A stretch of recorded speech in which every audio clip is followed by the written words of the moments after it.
তো হ্যালো, আমি আমার যে গল্পটা তোমাদের সাথে করছিলাম সেটা নেক্সট পার্টে চলে এসেছি। তো জেনেছো নিশ্চয়ই, গল্পটা শুনেছো তো? যদি না শুনেছো আগের ভিডিওটা দেখে এসো।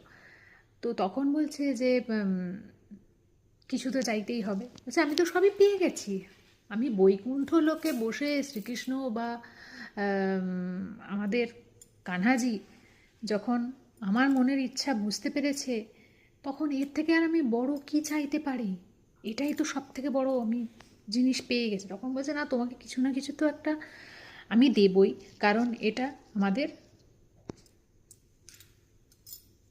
ওপরওয়ালার নির্দেশ। তখন বলছে ঠিক আছে তাহলে, তো আমি তো বুঝতে পারছি না কি চাইতে হবে, তো আপনি বলুন কি চাইবো, কারণ আমার কিছু চাওয়ার নেই। বলছে যে ঠিক আছে তাহলে এমন কিছু চাও যে ধরো তুমি এমন কোনো একটা ইচ্ছা তোমাকে চাইতে হবে আমার কাছে। ধরো তুমি কাউকে যদি কোনো স্পর্শ করে দাও, টাচ করে দাও কাউকে, তাহলে তার সমস্ত কষ্ট দূর হয়ে যাবে, তুমি এটা চাইতে পারো।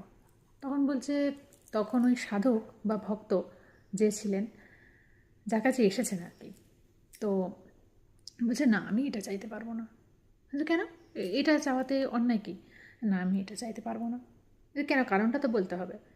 বলছে না, আমি যদি এরকম কাউকে টাচ করে দিয়ে তার সমস্ত দুঃখ যদি আমি দূর করে দিতে পারি, তাহলে তো কদিনের মধ্যে সবাই তো তাহলে আমাকে চমৎকারী কিছু ভেবে নেবে, যে আমি চমৎকারী কোনো ভগবান হয়ে গেছি, বা আমাকে চমৎকারী কিছু ভেবে নেবে। তো এটা তো আমি করতে পারবো না। বলছে দিয়ে আরও বলেছে, বলছে এটা তো আমি করতে পারবো না, তাহলে কিছুদিন পরে সবাই আমার কাছে আসবে, দিয়ে সবাই আমাকে ঠাকুর ভগবান ভাবতে শুরু করবে, উপরওয়ালা ভাবতে শুরু করবে, তাই না? তো তাতে আমার নিজের তো একটা অহংকার চলে আসবে।